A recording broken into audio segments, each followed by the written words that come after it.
আমি এখানে আসছি মূলত বিয়ের বিষয় আর কি।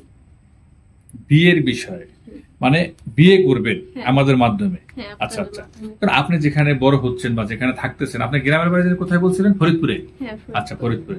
তারপর দর্শক, এই মেয়েটির ব্যাপারে যদি আরো কিছু জানতে চান তাহলে ভিডিওর নিচে যে নাম্বার দেওয়া আছে এই চ্যানেল কর্তৃপক্ষের নাম্বারে যোগাযোগ করবেন বিস্তারিত জানার জন্য। আপনার শ্বশুরকে কি আপনি বাবার মতো সম্মান ভালোবাসা শ্রদ্ধা হ্যাঁ, করতে পারবেন? অবশ্যই দিব। যেহেতু আমার বাবা নাই তাহলে আমি বুঝতে পারি যে বাবা কি জিনিস।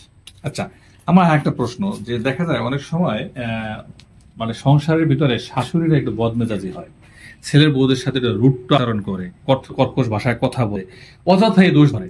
তো সেই ক্ষেত্রে আপনার মতামত বা মানিয়ে নেওয়ার ব্যাপারটা কিভাবে দেখবেন? উনি আজকে খারাপ ব্যবহার করবে, কালকে খারাপ ব্যবহার করবে, পরশু করবে, তরশু করবে, বাট আমি যদি ভালো ব্যবহার দিই উনি আমার সাথে ভালো ব্যবহারটাই দিবে। ভালো ব্যাপারটাই দিবে। হ্যাঁ, আর এক পর্যায়ে গিয়ে খারাপ লাগতেই পারে, স্বাভাবিক মানুষ হিসাবে খারাপ লাগতেই পারে। আমার সাথে তখন ভালো ব্যবহার করবে। আর এমন না যে আমার সাথে খারাপ ব্যবহার করতেছে আমি তার সাথে খারাপ ব্যবহার করব। তাকে ভালো ব্যবহার দিয়ে, ভালোবাসা দিয়ে আমি তাকেও ভালো করতে পারবো। না ভাই, ওদিকে দেখো, আমরা কাজ করতেছি তো। আচ্ছা আপু, আমার কাছে আমার বিশেষ জানার ইচ্ছা, যেহেতু আপনি মাদ্রাসায় লেখাপড়া করছেন, আপনি ড্রেস আপের দিক থেকে মানে কোন ধরনের ড্রেস আপনি কমফোর্ট ফিল করেন বা ভালো লাগে আপনাকে পড়তে বা চলাফেরা করতে? আমি কমফোর্ট ফিল করি বোরখাটাই।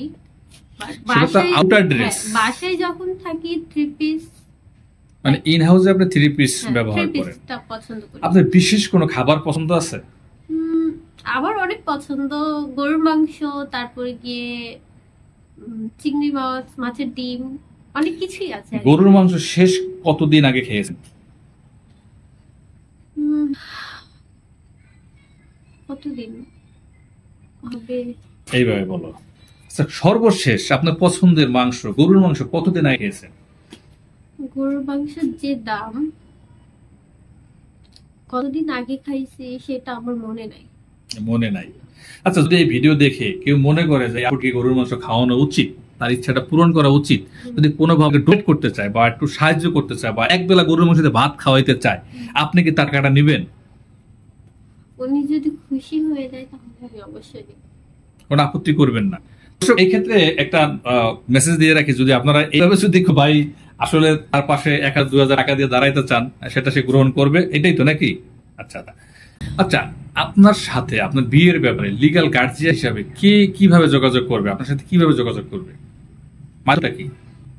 আমার তো ফোন টোন নাই, যেহেতু আপনাদের মাধ্যমে যদি কথা বলে তাহলেই তো হয়। সেটা